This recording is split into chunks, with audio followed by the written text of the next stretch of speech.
so many of us are aimless. Yeah. It's like we're like, why do I feel aimless? People ask me that all the time. Like, man, I feel so aimless. Yeah, I don't right. know what to do. Well, you know? okay, so two things happen when you're aimless. Okay, so the first is you get anxious. And the reason you get anxious is because anxiety computes aimlessness. So if you drop someone in the middle of a desert, the reason they're anxious is because it's not because they don't know which way to go. It's because there are way too many places to go, right? Every direction. And that's aimlessness, is like every direction beckons. That's way too complicated, and your brain literally signals that with anxiety.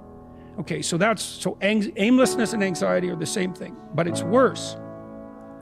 Your brain is set up to produce positive emotion. Literally, this is what the positive emotion system does.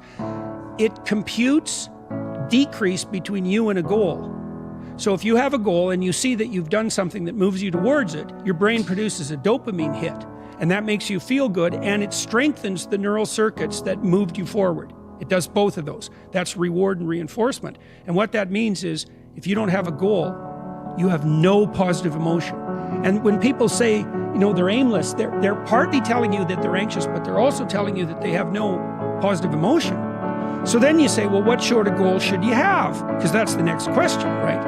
And the answer to that is, well, ask yourself.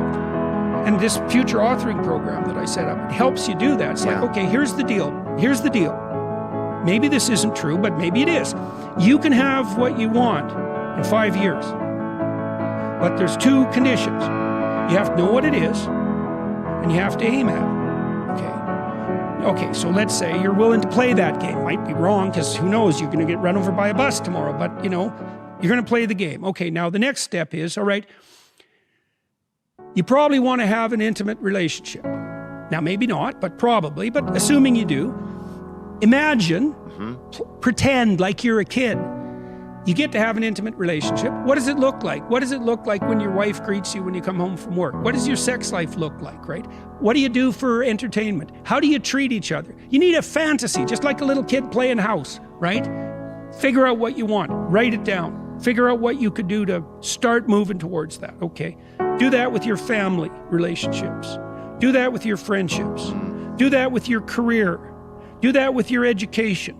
Think about your misuse of alcohol and drugs and other things that might drag you down. If you want to drink, it's like, you want to be a bumbling Barney Gumble idiot? Like, you want to drink? Okay, what do you mean by that exactly? How often? How much is too much? How are you going to constrain that, and why? Develop a vision, and you have to do that in dialogue with yourself, right? It's like, if I could have what I wanted, what would satisfy me? And you might think, well, I could never get that. And I could say, well, maybe not, but I'll tell you one thing, man. You can move towards it. And I know that everyone who knows the underlying neuroscience knows this. Almost all the pleasure is in the moving toward.